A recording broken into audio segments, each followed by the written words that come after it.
అండి, బాగున్నారా? నిన్న ఇడ్లీ పిండితో చిన్న చిన్న దోశలు వేసి పిల్లలకి పెట్టమన్నాను కదా. మనకి ఆయిల్ లేకోకుండా ఎండాకాలం కదా.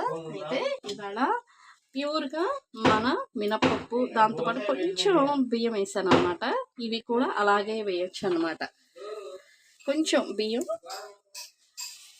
ఒక 4 గ్లాసుల మినపప్పు, 1 గ్లాసు రైస్ వేసి చేస్తే ఇలా ఉంటుందండి. ఇది కూడా ఆయిల్ ఉంటుంది, దూరగా కాలుతుంది, సూపర్గా ఉంటుంది, ఎమ్మీగా.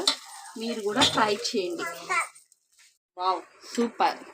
చూసారా, ఆయిల్ ఎక్కువ లేకపోయినా కానీ చక్కగా దూరగా కాలాయి కదా. ఇలా తింటే పిల్లలకు కూడా హెల్దీ, షుగర్ బీపీ హార్ట్ పేషెంట్లకు కూడా హెల్దీనేనండి.